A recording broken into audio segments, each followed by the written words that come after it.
अस्सलाम वालेकुम। मेरा नाम है मुजाहिद हसनैन और आप देख रहे हैं स्टार्टिंग आउट विद प्रोग्रामिंग। इस लेक्चर के अंदर हम डिस्कस करेंगे बैलेंस्ड ट्रीज यानी एवीएल ट्रीज को। तो इससे पहले अगर आपने चैनल को सब्सक्राइब नहीं किया तो काइंडली चैनल को सब्सक्राइब कर लें और बेल आइकन को भी हिट कर लें ताकि लेक्चर्स की अपडेट आपको मिलती रहे। शुक्रिया। अच्छा, बैलेंस्ड ट्रीज की हमें ज़रूरत क्यों पड़ती है? ये इससे पिछले लेक्चर के अंदर जो बीएसटी का लेक्चर था उसके अंदर हमने डिस्कस किया था कि हमारे पास स्क्यूड ट्रीज बन सकते हैं जो कि राइट स्क्यूड भी हो सकते हैं या फिर लेफ्ट स्क्यूड भी हो सकते हैं। और स्क्यूनेस में हमारे पास प्रॉब्लम क्या आती है कि हमारे पास अगर सपोज करें कि 10 नंबर्स थे और उन 10 नंबर्स से हमने ट्री बनाया, वो सारे के सारे यहाँ तो एक ही साइड पे आ जाएंगे या फिर जो है वो हाफ हाफ हो जाएंगे। तो वर्स्ट केस के अंदर हमारे पास जो है ना वो time complexity big O of N पे चली जाती है। तो अगर ट्री बना के भी हमारी time complexity big O of N के ऊपर जानी है तो हमें फिर ट्री बनाने का फायदा क्या, इतनी सरदर्दी करने का क्या फायदा? हम सिंपली अरे को या लिंक लिस्ट को यूज कर लेंगे। तो इस प्रॉब्लम से डील करने के लिए हमने ट्रीज को बैलेंस किया। अब ट्रीज को बैलेंस करने के लिए हम क्या यूज करते हैं? हम एक बैलेंसिंग फैक्टर यूज करते हैं। हर एक नोड का अपना एक बैलेंसिंग फैक्टर होगा और वो बैलेंसिंग फैक्टर जो है वो कैलकुलेट कुछ यूं होगा। यानी जो ट्री का लेफ्ट साइड है और जो ट्री की राइट साइड है, दोनों लेफ्ट और राइट साइड पे जो सब ट्रीज आ रहे हैं उन दोनों की जो हाइट होगी उन दोनों का डिफरेंस लेंगे और डिफरेंस लेने से जो नंबर आएगा वो उस नोड का जो है वो बैलेंसिंग फैक्टर होगा। मसलन सपोज करें ये एक नोड है और इसके ये एक लेफ्ट साइड पे नोड है और ये इसके एक राइट साइड पे नोड है। तो ये वाली सारी साइड क्या है? ये इसका लेफ्ट सब ट्री है और ये वाली सारी साइड क्या है? ये इसका राइट सब ट्री है। तो अब ये जो लेफ्ट साइड है इसकी हाइट क्या है? इसकी हाइट है 1 और ये जो राइट साइड है इसकी भी हाइट क्या है? 1। तो 1 माइनस 1 क्या आ जाएगा? 0। तो इस नोड का जो बैलेंसिंग फैक्टर है वो क्या आ जाएगा? 0 आ जाएगा।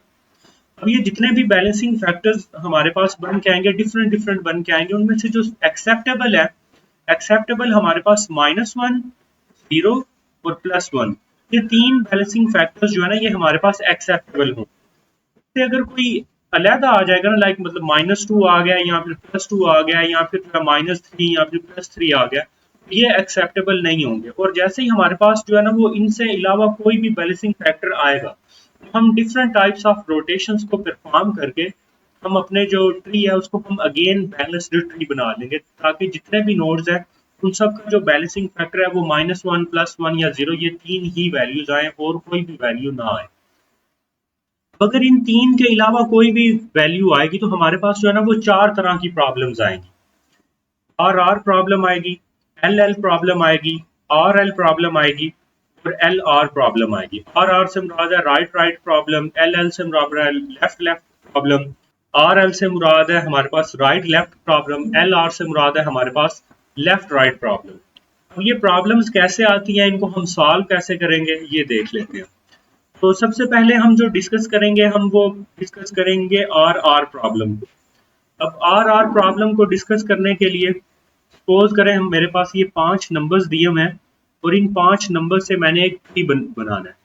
तो सबसे पहले मैं 1 को ऐड करूंगा ट्री के अंदर। 1 मेरा क्या बन जाएगा? रूट बन जाएगा। अब इसकी लेफ्ट साइड पे भी कोई सब ट्री नहीं, राइट साइड पे भी कोई सब ट्री नहीं, यानी दोनों साइड पे जो हाइट है वो क्या है? 0 है। तो 0 माइनस 0 क्या आ जाएगा? मेरे पास 0 आ जाएगा। तो ये एक्सेप्टेबल है। हम इसे नेक्स्ट जो नोड है वो ऐड करते हैं। नेक्स्ट हमारे पास है 2। अब 2 जो है वो 1 की राइट साइड पे ऐड हो जाएगा क्योंकि 2 जो है वो 1 से ग्रेटर है। तो हम 1 के लिए बैलेंसिंग फैक्टर जो है ना वो कैलकुलेट करेंगे। 1 की लेफ्ट साइड पे हमारे पास 0 है और 1 की राइट साइड पे हमारे पास 1 हाइट है। तो 0 माइनस 1, 0 माइनस 1 हमारे पास क्या आ जाएगा? -1। अब 1 का बैलेंसिंग फैक्टर क्या आ गया? -1 आ गया। इसी तरह हम 2 का भी कैलकुलेट करेंगे। 2 की लेफ्ट और राइट दोनों साइड पे कोई भी चीज एडिड नहीं है, तो 0 माइनस 0 क्या आ जाएगा? 0 आ जाएगा। अब -1 भी एक्सेप्टेबल है, 0 भी एक्सेप्टेबल है। तो अगेन हमारा जो ट्री है वो क्या है? वो बैलेंस भी है। हम जो नेक्स्ट वैल्यू है वो ऐड करेंगे यानी 3 को। 3 सबसे पहले 1 से कंपैरिजन करेंगे, उससे ग्रेटर है तो उससे राइट पे जाएंगे। 2 से कंपैरिजन करेंगे तो उससे भी ग्रेटर है तो 2 के हम राइट पे जो है वो 3 को ऐड कर देंगे। अब जैसे ही हम 2 के राइट पे 3 को ऐड करेंगे तो अगेन हम बैलेंसिंग फैक्टर्स जो है वो कैलकुलेट करेंगे। 1 की लेफ्ट साइड के ऊपर कोई भी नोड एडिड नहीं है तो इस साइड पे हाइट क्या है? 0 है। और 1 की राइट साइड के ऊपर हमारे पास कितनी हाइट जा रही है? 2 नोड्स की हाइट जा रही है। तो इस साइड पे हाइट कितनी है? 2 है। तो 0 माइनस 2 कितना हो जाएगा? -2। अब इस नोड के ऊपर हमारे पास क्या आ गया, प्रॉब्लम आ गई। और फिर उससे जो नीचे वाले हैं इनको भी हम कैलकुलेट करेंगे। 2 के लेफ्ट साइड पे क्या है, 0 है, और राइट साइड पे कितने नोड्स हैं, एक नोड है, एक हाइट है, तो 0 -1 कितना आ जाएगा, -1 आ जाएगा। इसी तरह फिर हम 3 के लिए भी कैलकुलेट करेंगे, दोनों साइड पे कोई नहीं, 0 - 0 कितना आ जाएगा, 0 आ जाएगा। अब हमारे पास प्रॉब्लम किस नोड पे आई है, 1 वाले नोड के ऊपर आई है। और प्रॉब्लम आई क्यों है, क्योंकि जिस नोड के ऊपर प्रॉब्लम आई है उसके राइट सब ट्री के अंदर तो हमारे पास एक आर आ गया, उसके राइट सब ट्री के राइट साइड के ऊपर हमने एक नोड को ऐड किया, तो ये प्रॉब्लम कौन सी बन जाएगी, आर आर प्रॉब्लम बन जाएगी। जिस नोड के ऊपर प्रॉब्लम आई है उसके राइट सब ट्री की राइट साइड के ऊपर हमने जो है ना वो नोड को ऐड किया। बेशक हो सकता है कि ये नोड आगे जाके कहीं नीचे ऐड होता, यहाँ पे ये जहाँ पे 3 ऐड हुआ ना यहाँ पे ना होता, लेकिन है साइड कौन सी, राइट सब ट्री वाली साइड है। अगेन बताता हूँ कि जिस नोड के ऊपर प्रॉब्लम आई है उसकी राइट साइड के राइट सब ट्री के अंदर जो है ना हमने नोड को ऐड किया है, तो हमारे पास कौन सी प्रॉब्लम बन जाएगी, आर आर प्रॉब्लम बन जाएगी। अब यहाँ से ना एक चीज और भी नोट कर ले कि जब भी हमारे पास आर आर प्रॉब्लम है ना, तो यहाँ पे जिस नोड के ऊपर प्रॉब्लम है वहां पे क्या है, -2, और उसकी राइट साइड पे हमारे पास क्या आ रहा है, -1 आ रहा है। तो ये हमारे पास कौन सी प्रॉब्लम है, ये आर आर प्रॉब्लम है। यानी जिस नोड के ऊपर प्रॉब्लम है वहां पे -2 है, और जिस उससे जो राइट साइड वाला नोड है वहां पे क्या है, -1 है। तो ये हमारे पास एक इंडिकेशन है कि ये कौन सी प्रॉब्लम है, ये आर आर प्रॉब्लम है। अब ये मैं क्यों याद रखने के लिए कह रहा हूँ, जब हम डिलीशन करेंगे ना तो तब ये हमारे पास बहुत हेल्पफुल होगा। तो अब आगे चलते हैं, अब इसको हम ठीक कैसे करेंगे। अब जब भी हमारे पास आर आर प्रॉब्लम आएगी तो यहाँ पे हमारे पास जो है ना वो 3 नोड है, एक वो जिसके ऊपर प्रॉब्लम है, एक उससे राइट साइड पे, और एक उससे नीचे, तो 3 नोड है हमारे पास। इनमें जो सेंटर वाला नोड होगा ना, सेंटर वाला नोड जो है वो हमारे पास बन जाएगा रूट, यानी ये जो हमारा 2 है ये क्या बन गया, ये रूट बन गया। और जो हमारा 1 है वो इसकी लेफ्ट साइड पे आ जाएगा, और 3 जो है वो ऑलरेडी इसकी राइट साइड पे ही है। तो सिंपली हमने क्या किया, इसको हमने एक रोटेशन दी है इस तरह से, एंटी क्लॉकवाइज इसको हमने ना एक रोटेशन दी है। एंटी क्लॉकवाइज रोटेशन देने से जो हमारा सेंटर वाला होगा वो क्या बन जाएगा, रूट बन जाएगा। जो उससे सेंटर से ऊपर था वो क्या बन जाएगा, लेफ्ट चाइल्ड बन जाएगा, और जो इस सेंटर से नीचे था वो इसका क्या बन जाएगा, राइट चाइल्ड बन जाएगा। अब अगर अगेन इसका हम बैलेंसिंग फैक्टर कैलकुलेट करें तो हमारे पास 2 की लेफ्ट साइड पे एक हाइट है, 2 की राइट साइड पे भी एक हाइट है, तो 1 - 1 क्या आ जाएगा, 0। 1 के लिए कैलकुलेट करें तो 0 - 0 क्या आ जाएगा, 0। 3 के लिए कैलकुलेट करें तो 0 - 0 क्या आ जाएगा, 0 आ जाएगा। तो अगेन हमारे पास बैलेंसिंग फैक्टर क्या हो गया, एक्सेप्टेबल हो गया। अब हम जो है ना नेक्स्ट वैल्यू जो कि थी 4, हम 4 को ऐड करते हैं। अब जैसे ही हमने 4 को ऐड किया, 4 को ऐड करने से अगेन हम बैलेंसिंग फैक्टर को चेक करेंगे कि वो डिस्टर्ब तो नहीं हुआ। तो 2 की लेफ्ट साइड पे हमारे पास कितनी हाइट है, 1 की राइट साइड पे हमारे पास कितनी हाइट है, 2, तो 1 - 2 कितना आ जाएगा, -1, विच इज एक्सेप्टेबल। 1 के लिए कैलकुलेट करेंगे तो इसके दोनों साइड पे कोई भी हाइट्स नहीं है, तो 0 - 0 कितना आ जाएगा, 0। 3 के लिए कैलकुलेट करेंगे तो इसकी लेफ्ट साइड पे कितनी हाइट है, 0 है, और इसकी राइट साइड पे 1 है, तो 0 - 1 -1 आ जाएगा, विच इज एक्सेप्टेबल। इसी तरह 4 के लिए भी हम करेंगे, 4 की लेफ्ट और राइट दोनों पे ही कोई नहीं, 0 - 0 क्या आ जाएगा, 0 आ जाएगा। अब हम इससे नेक्स्ट वैल्यू जो है हमारे पास जो कि 5 थी, हम 5 को ऐड करेंगे, और यहाँ पे एक आपको एक्स्ट्रा कंसेप्ट भी मिल जाएगा। अब जब हमने 5 को ऐड किया तो 5 हमारा जो है वो 4 के राइट पे ऐड हुआ है। अगेन हम बैलेंसिंग फैक्टर्स कैलकुलेट करेंगे। 2 की लेफ्ट साइड पे हमारे पास कितनी हाइट है, 1, और 2 की राइट साइड पे हमारे पास कितनी हाइट है, 3 हाइट है, तो 1 - 3 कितना आ जाएगा, -2। It is a problem. 1 के लिए कैलकुलेट करेंगे तो दोनों साइड पे कोई हाइट नहीं है, तो 0 - 0 0 आ जाएगी। 3 के लिए कैलकुलेट करेंगे, इसकी लेफ्ट साइड पे 0 है और राइट साइड पे कितनी हाइट है, 2, तो 0 - 2 कितना आ जाएगा, -2। It is also a problem. अब 4 के लिए कैलकुलेट करेंगे, 4 की लेफ्ट साइड पे 0 और राइट साइड पे 1, 0 - 1 -1 आ जाएगा। और फिर उसके बाद हम 5 के लिए कैलकुलेट करेंगे तो दोनों साइड पे 0 है, 0 - 0 0। अब हमारे पास दो नोड्स के ऊपर प्रॉब्लम आ गया 5 को ऐड करने से। तो जो हमारे पास लोअर लेवल के ऊपर प्रॉब्लम होगी ना, ये अपर लेवल है। ये जो हमारे पास जहां से रूट स्टार्ट होता है ना, तो ये अपर लेवल है। तो लोअर लेवल कौन सा, ये उससे नीचे है, तो जो नीचे प्रॉब्लम है हम पहले उसको सॉल्व करेंगे। ये क्यों करेंगे? हो सकता है कि नीचे वाली प्रॉब्लम को सॉल्व करने से ऊपर वाली जो प्रॉब्लम है वो ऑटोमेटिकली सॉल्व हो जाए। और यहाँ पे अगर आप इंडिकेशन भी देखो तो यहाँ पे क्या है, -2 -1। -2 -1 किस चीज को इंडिकेट करता है? आर को। और वैसे भी अगर आप देखो तो जिस नोड के ऊपर प्रॉब्लम है, किसके ऊपर प्रॉब्लम है? 3 के ऊपर। 3 की राइट साइड के आगे फिर जो राइट सब ट्री है वहां पे हमने वैल्यू को ऐड किया। तो यहाँ पे हमारे पास कौन सी प्रॉब्लम है? आर प्रॉब्लम है। आर प्रॉब्लम के अंदर हम क्या करते हैं, हम एंटी क्लॉकवाइज जो है ना वो रोटेशन देते हैं। अब एंटी क्लॉकवाइज रोटेशन में क्या होता है कि जो सेंटर वाला नोड है, क्योंकि 3 नोड इन्वॉल्व होते हैं रोटेशन के अंदर, तो जो हमारा सेंटर वाला नोड होगा जो कि यहाँ पे 4 है, वो क्या बन जाएगा? रूट बन जाएगा। और जो इससे ऊपर होगा वो हमारा जो है वो नीचे आके क्या बन जाएगा? लेफ्ट लेफ्ट नोड बन जाएगा इस 4 का। और 5 जो कि ऑलरेडी इसकी राइट पे है वो राइट पे ही रहेगा। तो 4 हमारा रूट बन गया, 3 उसके लेफ्ट पे आ गया और 5 जो है वो राइट साइड पे चला गया। और 4 फिर आगे जो है जो ऊपर वाला नोड था उससे भी कनेक्ट हो गया। तो यूं हमने जब नीचे वाली प्रॉब्लम को सॉल्व किया तो जो ऊपर वाली प्रॉब्लम जहां पे -2 आ रहा था वहां पे -1 हो गया, क्योंकि अब उसकी लेफ्ट साइड पे कितनी हाइट है? 1। और राइट साइड पे कितनी हाइट है? 2 हाइट है। अब यहाँ पे ये नहीं कि आप नोड्स को गिनने लग जाओ कि यहाँ पे 3 नोड है तो 2 हाइट कितनी है। हाइट से मुराद ये है कि एक लेवल ये है और एक लेवल ये है। इस लेवल के ऊपर कितने नोड्स हैं? 2 नोड्स हैं। तो जितने इस साइड पे लेवल्स होंगे उतनी उसकी हाइट होगी। तो इस साइड पे कितनी हाइट है? 2 की हाइट है। तो 1 -2 कितना आ जाएगा? -1। और यहाँ पे दोनों साइड पे 1 1 की हाइट है। 1 -1 कितना आ जाएगा? 0। यहाँ पे भी 0, यहाँ पे भी 0। तो ये सारी सिचुएशन क्या है? एक्सेप्टेबल है। अब ये सारी प्रॉब्लम हमारे पास क्या थी? ये आर की प्रॉब्लम थी। अब हम इससे नेक्स्ट चलेंगे और हम एल प्रॉब्लम जो है ना वो देखेंगे। और एक और चीज जो यहाँ पे आपने याद रखनी है वो ये है कि -1 ये किस चीज को इंडिकेट करता है? कि ये इंडिकेट करता है कि हमारे पास प्रॉब्लम कौन सी है? आर प्रॉब्लम है।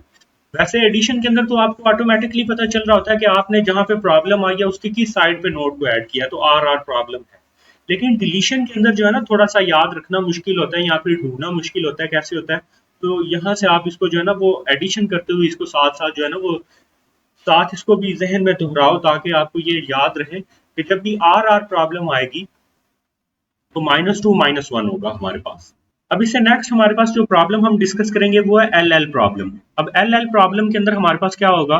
सपोज करें हमें ये नंबर्स दिए गए हैं और इन नंबर्स में हम सबसे पहले 5 को ऐड करेंगे। अब 5 के लेफ्ट और राइट पे कुछ भी नहीं है, 0 -0 0 विच इज एक्सेप्टेबल। अब हम उससे नेक्स्ट ऐड करेंगे 4 को। 4 इसके लेफ्ट साइड पे ऐड होगा क्योंकि 5 से छोटा है। तो 4 के लिए तो 0 -0 0 हो गया। 5 के लिए 1 -0 जो कि 1 आ जाएगा, विच इज ऑल्सो एक्सेप्टेबल। अब इससे नेक्स्ट हम वैल्यू ऐड करेंगे 2।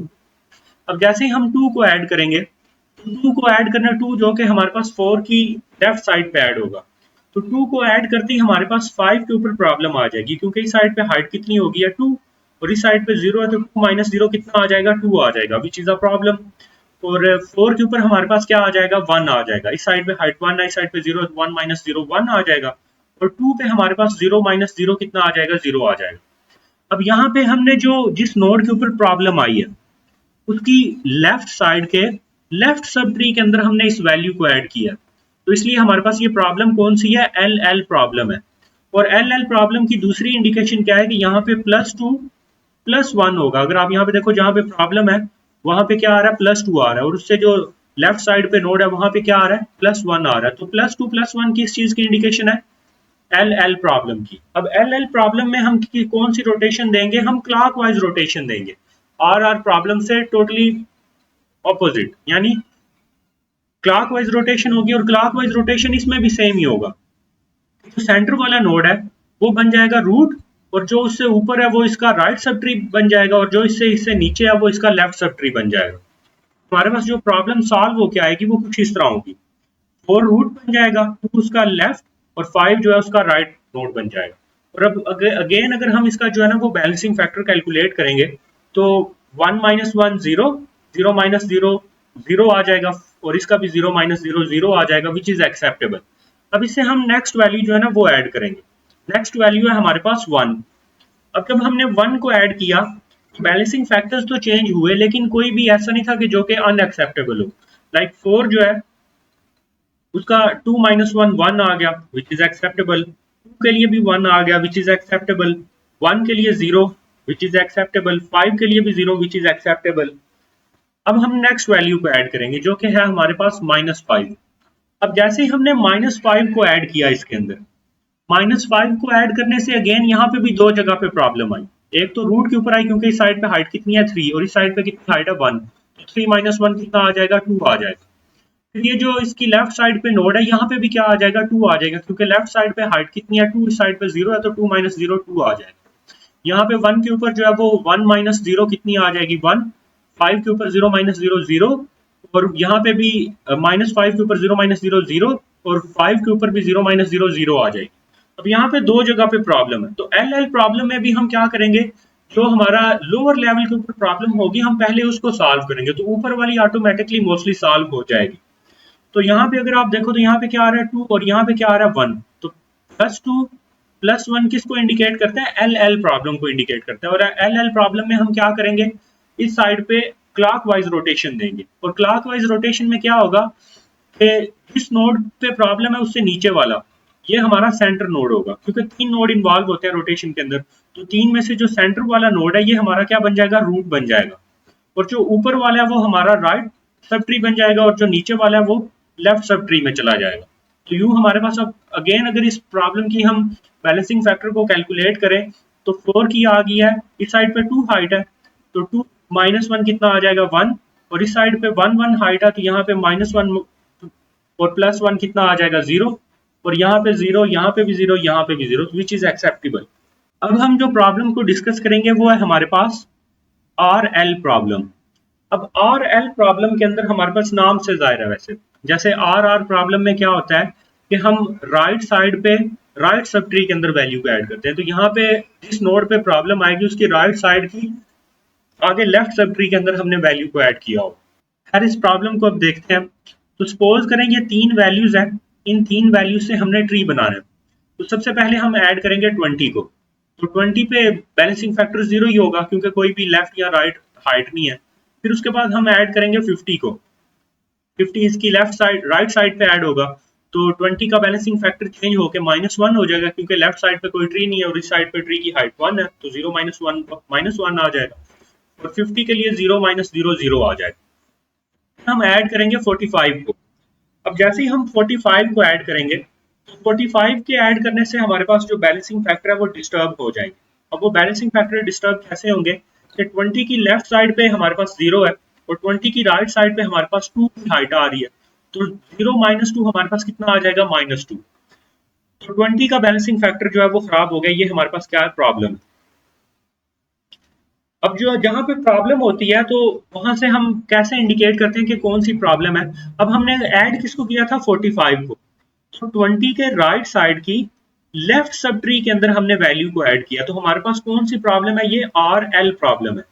अब आर एल प्रॉब्लम को हम कैसे सॉल्व करते हैं ये देख लेते हैं। आर एल प्रॉब्लम को हम कन्वर्ट करेंगे आर आर प्रॉब्लम के अंदर, और आर आर प्रॉब्लम के अंदर कन्वर्ट करके फिर इसको हम सॉल्व करेंगे। अब इसको आर आर प्रॉब्लम के अंदर हम कन्वर्ट कैसे करेंगे, सिंपली ये जो हमारा है हो गया ना, ये अब रोटेशन के अंदर 2 नोड्स इन्वॉल्व होते हैं, लेकिन हम अगर हमने इसको आर आर प्रॉब्लम के अंदर कन्वर्ट करना ना, तो जिस नोड के ऊपर प्रॉब्लम है उस नोड को छोड़ के जो उससे नीचे वाले 2 नोड है, ये वाले 2 नोड, 3 नोड इन्वॉल्व होते हैं वैसे रोटेशन में, लेकिन आर आर के अंदर कन्वर्ट करने के लिए ये जो नीचे वाले 2 नोड है, इन दोनों नोड्स को हम क्या करेंगे, हम इनको रोटेट करेंगे।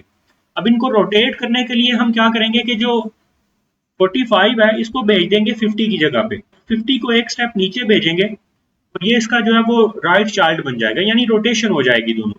और जब इन दोनों की रोटेशन होगी तो यहाँ पे ये अगर आप देखो तो कौन सी रोटेशन है, क्लॉकवाइज रोटेशन है। तो जैसे एक किस्म हमने एल एल रोटेशन जो है ना वो परफॉर्म की है। जैसे इनको हम रोटेट करेंगे तो रोटेट करने से हमारी ये जो प्रॉब्लम है ये कन्वर्ट हो जाएगी आर आर के अंदर। अब आर आर के अंदर कैसे कन्वर्ट हुई है, आप यहाँ पे देखो कि 45 जो है वो हमारा आ गया यहाँ पे 20 के राइट के ऊपर, और 50 हमारा यहाँ पे कहाँ पे चला गया है, 45 के राइट के ऊपर। और यहाँ पे अगर आप देखो तो ये क्या आ रहा है, -2, और यहाँ पे जो 45 का बैलेंसिंग फैक्टर है वो क्या है, -1। तो -2 -1 ये कौन सा हमारे पास प्रॉब्लम होता है, ये आर आर प्रॉब्लम होता है, ऊपर हमने डिस्कस किया। तो आर आर प्रॉब्लम को सॉल्व करना ऑलरेडी हम सीख चुके हैं। इसको हम एंटी क्लॉकवाइज रोटेट करेंगे, 45 हमारा रूट बन जाएगा 50 उसके राइट पे रहेगा और 20 उसके लेफ्ट पे आ जाएगा। तो हमारी ये जो प्रॉब्लम है ये सॉल्व हो जाएगी और हमारा जो ट्री है वो बैलेंस्ड हो जाएगा। अब यहाँ पे जैसे हमने ऊपर बाकी की प्रॉब्लम्स के लिए इंडिकेशन देखी थी, वैसे ही हम आर एल प्रॉब्लम के लिए भी इंडिकेशन देख लेते हैं। तो -2 +1, -2 +1 ये इंडिकेट करता है कि हमारे पास प्रॉब्लम कौन सी है, आर एल प्रॉब्लम है।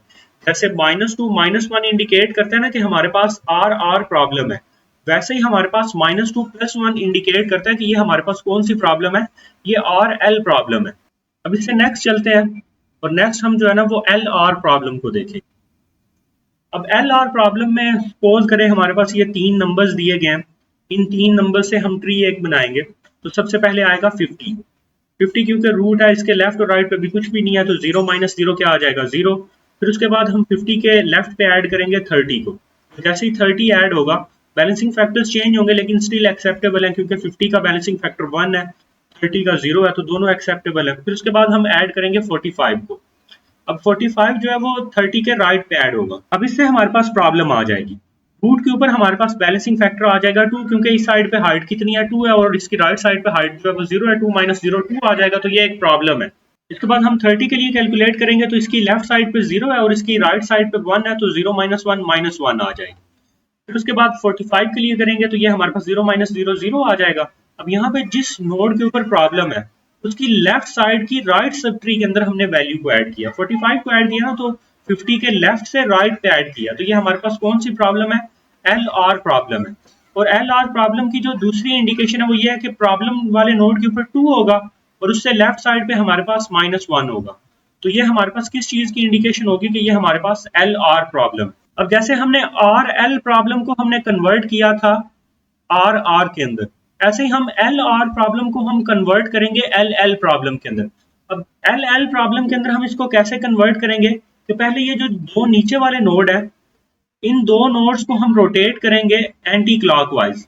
एंटी क्लॉकवाइज रोटेट करने से ये 45 जो है ये ऊपर चला जाएगा और 30 नीचे आ जाएगा। तो यूं करने से हमारे पास जो ट्री है उसमें ये एल एल प्रॉब्लम क्रिएट हो जाएगी। 45 ऊपर आ गया और 30 जो है वो ये यहाँ पे नीचे लेफ्ट साइड पे आ गया। और अगर आप यहाँ पे देखो तो एल एल प्रॉब्लम की इंडिकेशन क्या बताई थी कि +2 +1 होगी, तो यहाँ पे +2 है और यहाँ पे क्या है, +1 है, तो ये हमारे पास कौन सी प्रॉब्लम है, ये एल एल प्रॉब्लम है।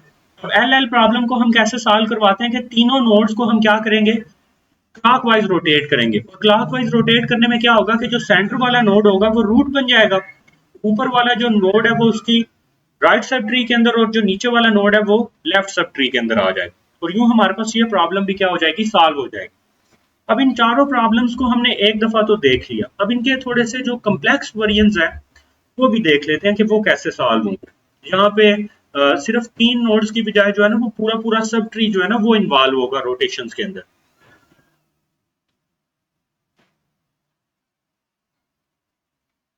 अब हम कुछ कम्प्लेक्स रोटेशंस जो है ना वो परफॉर्म करेंगे। तो सपोज करें कि ये हमारे पास जो है ना एक ट्री दिया हुआ है और इसमें अभी तक जितने भी बैलेंसिंग फैक्टर्स हैं वो सारे एक्सेप्टेबल हैं। तो हम इसमें एक नई वैल्यू को ऐड करते हैं जो कि क्या है, 93।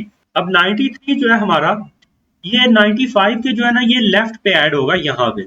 अब जैसे ही हम इसको यहाँ पे ऐड करेंगे, तो यहाँ पे ऐड करने से हमारे पास जो है ना हम अगेन बैलेंसिंग फैक्टर्स कैलकुलेट करेंगे।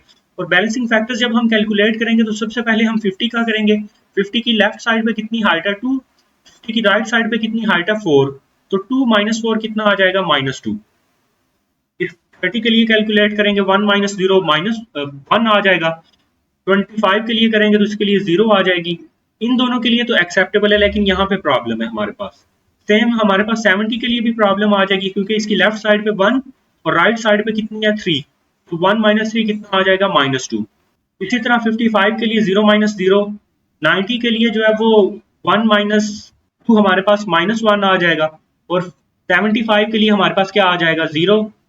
और 95 के लिए हमारे पास 1 और 93 के लिए भी हमारे पास क्या आ जाएगा, 0 - 0 जो कि आ जाएगी 0।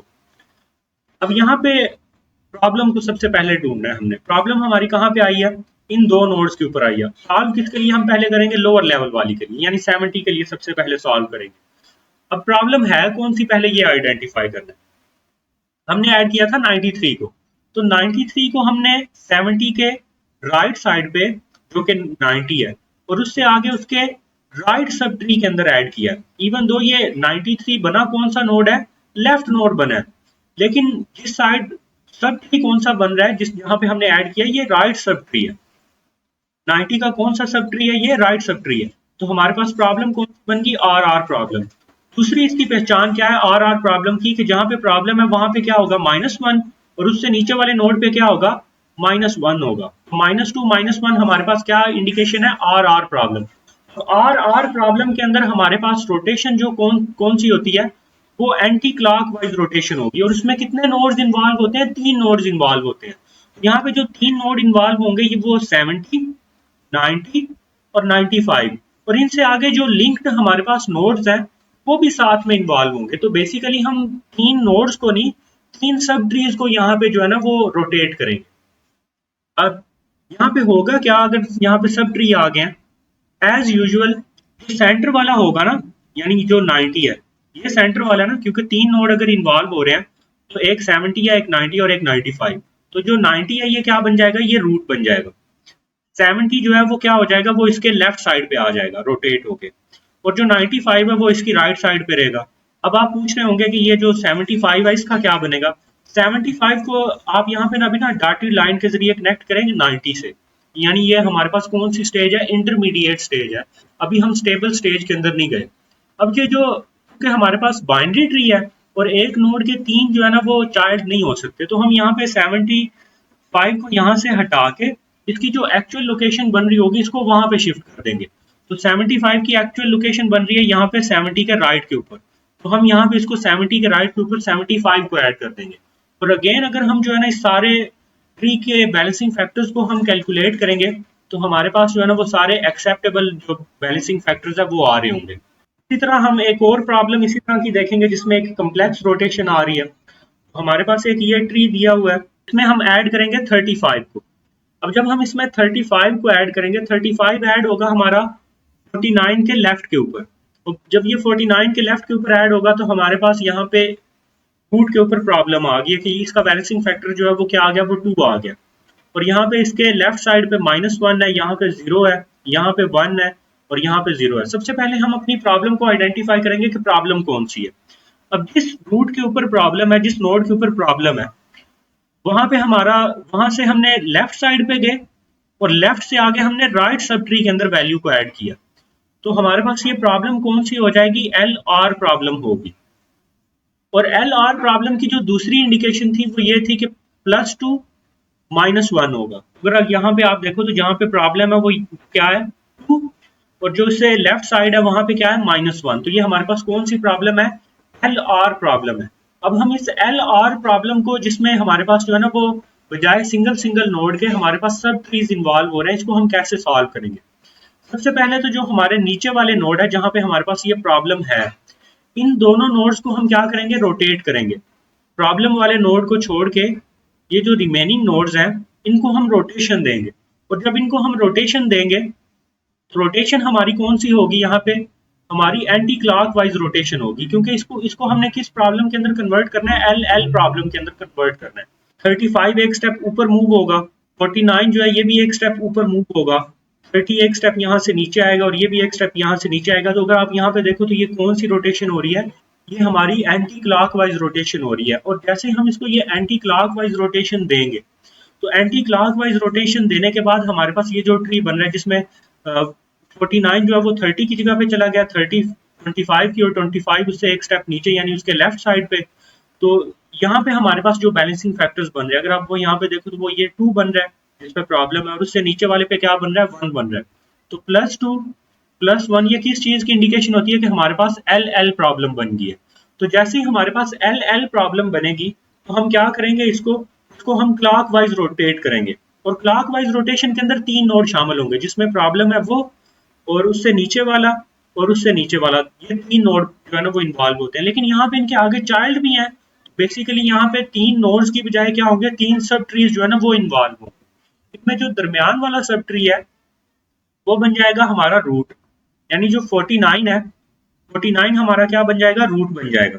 50 इसके राइट पे आ जाएगा, 30 इसके लेफ्ट पे आ जाएगा, और जो 49 का अपना चाइल्ड है पहले वो इंटरमीडिएटरी स्टेट में होगा, फिर यहाँ से उसे हटा के उसकी जो एक्चुअल प्लेस है जो कि 30 के राइट पे बनती है, इसको हम वहां पे ऐड कर देंगे। और अगेन हम बैलेंसिंग फैक्टर्स चेक करेंगे तो सारे बैलेंसिंग फैक्टर्स जो है वो एक्सेप्टेबल होंगे हमारे पास। उसके बाद हमने देखना कि हम एडीएल में से डिलीशन कैसे करेंगे। अब एडिशन में तो ये था कि हमें ऐड करने से ही पता चल रहा था कि हमारी प्रॉब्लम बेसिकली कौन सी बन रही है, लेकिन डिलीशन में हमें ये पता नहीं चलता। अब डिलीशन में हमें पता कैसे चलेगा? पहले मैं आपको ना वैसे जो जैसे मैंने आपको ऊपर याद रखने के लिए बोला था ना, तो उस लिहाज से मैं आपको बताता हूँ कि हमारे पास ये कौन सी बेसिकली प्रॉब्लम बन रही है जिसको हमने सॉल्व करना है। तो सपोज करें कि हमारे पास ये एक ट्री है और इस ट्री में से हमने डिलीट करना है 50 को, जो कि क्या है हमारे पास रूट। अब हमारे पास क्योंकि ये भी एक बाइनरी ट्री है, तो बाइनरी ट्री में किसी भी नोड को डिलीट करवाने के लिए जिसके आगे दो चाइल्ड हो, दो अप्रोचेज होती हैं। आइदर हम उसकी जो है ना राइट साइड की सबसे स्मॉलेस्ट वैल्यू के साथ उसको चेंज करें, या फिर जो उसकी हमारे पास है ना लेफ्ट साइड, उसकी जो लार्जेस्ट वैल्यू है उसके साथ चेंज करें। तो सपोज करें कि हम उसकी लेफ्ट साइड की जो लार्जेस्ट वैल्यू है 39, उसके साथ उसको स्वैप करते हैं। स्वैप करने के बाद हम इस 50 को डिलीट करेंगे और 50 को डिलीट करने पे हमारे पास ये वाला ट्री जो है ना ये बन के आ जाएगा। अब इस ट्री के अंदर अभी भी जो बैलेंसिंग फैक्टर्स हैं वो डिस्टर्ब नहीं हुए, तो हम सपोज करें एक और वैल्यू जो है ना उसको हम डिलीट करते हैं। सपोज करें हम 39 को भी डिलीट करवाते हैं, तो 39 को अगर मैं डिलीट करवाता हूँ तो लेफ्ट साइड की जो लार्जेस्ट वैल्यू है उसके साथ उसको मैं स्वैप करूंगा, यानी 35 के साथ। फिर इस ये जो 39 है, अब 39 का एक चाइल्ड है तो इसी एक चाइल्ड से इसको स्वैप करूंगा और यहाँ से अब इसको मैं डिलीट करवा दूंगा। जैसे इसको मैं डिलीट करवाऊंगा तो डिलीट करवाने के बाद जो बैलेंसिंग फैक्टर्स हैं वो डिस्टर्ब हो चुके हैं। अब जैसे ही बैलेंसिंग फैक्टर्स जो हैं वो डिस्टर्ब होंगे तो बैलेंसिंग फैक्टर्स कैलकुलेट करूंगा, 35 का आ जाएगा -2, क्योंकि इस साइड पे एक हाइट है और इस साइड पे 3 की हाइट है, तो हमारे पास 1 - 3 आ जाएगा -2। यहाँ पे एक प्रॉब्लम आ गई। फिर उसके बाद हमारे पास जो लेफ्ट साइड है यहाँ पे 0 है, राइट साइड के ऊपर यहाँ पे 70 के लिए आ जाएगा 1, इस साइड पे 2 हाइट है और इस साइड पे कितनी है 0, तो यहाँ पे क्या आ गया 1 और यहाँ पे क्या आ गया -2। वैसे मुझे अपनी प्रॉब्लम की इंडिकेशन इतने से ही हो चुकी है, लेकिन मैं रिमेनिंग भी कैलकुलेट कर लूंगा। 55 के लिए 1, 52 के लिए 0 और 75 के लिए 0। अब -2 प्लस 1, -2 प्लस 1 जो है ना हमारे पास ये RL प्रॉब्लम थी, इसलिए कह रहा था कि ऊपर ये जो बैलेंसिंग फैक्टर्स हैं इनके ये याद रख लें, इससे आपको प्रॉब्लम की जो आइडेंटिफिकेशन है वो इजी हो जाएगी। और दूसरी एक और चीज भी है, बेसिकली हमने जहाँ पे प्रॉब्लम आई है उसकी लेफ्ट साइड से हमने जो है ना वो डिलीट की थी, तो जो रोटेशंस हैं वो उसकी राइट साइड पे ही होंगी।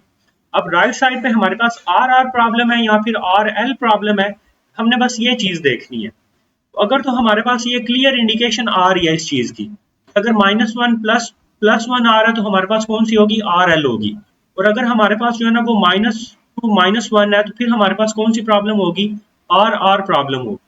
अब ये RL प्रॉब्लम को हम कैसे सॉल्व करते हैं? RL प्रॉब्लम में हम क्या करेंगे, हम पहले इसको RR में कन्वर्ट करेंगे।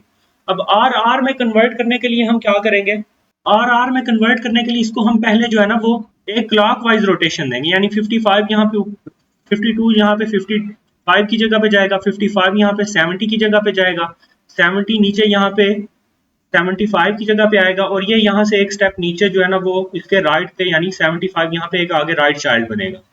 तो हमारे पास ये ट्री बन के आएगा जिसमें 55 रूट बन गया, 50 इसके इस साइड पे आ गया, 70 यहाँ पे आ गया, 75 यहाँ पे आ गया। अगेन इसको अगर हम कैलकुलेट करें तो यहाँ पे बैलेंसिंग फैक्टर -2 है, यहाँ पे हमारे पास -1 है, तो -2 -1 किस चीज को इंडिकेट करता है कि RR प्रॉब्लम है।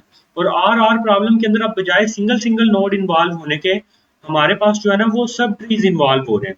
तो यहाँ पे एक सब ट्री ये है, एक सब ट्री ये है और एक सब ट्री ये है, तो जो सेंटर वाला सब ट्री है वो हमारा क्या बन जाएगा, वो रूट बन जाएगा।